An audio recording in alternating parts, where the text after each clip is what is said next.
So let's do median nerve first. So a lot of times median nerve ends up being the culprit for what's called carpal tunnel, but that doesn't really tell us anything. Anything I always say that says has syndrome in it is usually bullshit for I don't know what's really going on. So what a median nerve will present with a lot is some numbness and tingling and a little bit of pain in through here, and then up through here, and a little bit of that fourth finger. So that can be symptom location where you get that. So we're looking at that when we take a history. Where do you feel it and what type of pain? So they'll say some numbness, tingling, and they'll also say through here. So in my mind, I'm thinking, oh, possibly median nerve. So let's trace the median nerve back up. So then it comes in here and it actually goes through this tunnel in here, and that's called the carpal tunnel.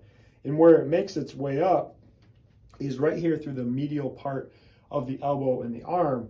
And where it can actually get caught is first really deep in here. There's a muscle called your flexor digitorum superficialis. I practiced that one. Flexor digitorum superficialis. And then the other one where it comes in is the pronator. So the pronator kind of comes from the medial side and goes like that. And where it's jammed up, and I can already feel she has a little bit of tension in there as we go. It gets caught first at flexor digitorum superficialis, then it also gets caught on pronator teres. You can see that's a little tender in there. So that's median nerve. It can get caught in what's called the pronator teres and a little bit of flexor digitorum superficialis. And hers is really tender in there. So what I do here is I do that palpation, and I'm able to find, here's flexor digitorum superficialis, and then here's pronator. See how I kind of bump into that? So what I'm going to want to do is get some depth on that nerve entrapment, and then some tension right into that muscle. And then I'm going to take it through some motion. So the setup is here. I already palpated it. So once I find that area and I'm palpating it, I'm going to keep my thumb there. Now the motion's a little bit different because it is called the pronator teres for a reason as it goes. So what we're going to do is start with the elbow slightly bent and the hand turned like that. And then as I get my depth and tension, I'm going to straighten it out first. And then I'm going to open that up just like that. And then I'm going to make sure I pull these second and third and fourth fingers through just like that.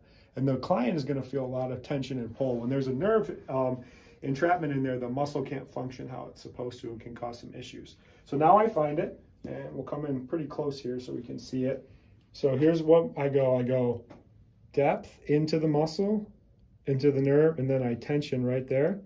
And then she's shortened, and I'm going to open up the elbow just like that. And I'm going nice and slow, and it's sliding under here. That's where it opens up, and she'll feel that a little bit more. And then I'm going to pull those fingers through just like that. And what I'm doing is getting that nerve to free up. So a lot of times, like we said in the video before, they'll have some numbness and tingling down through here, medial part of here.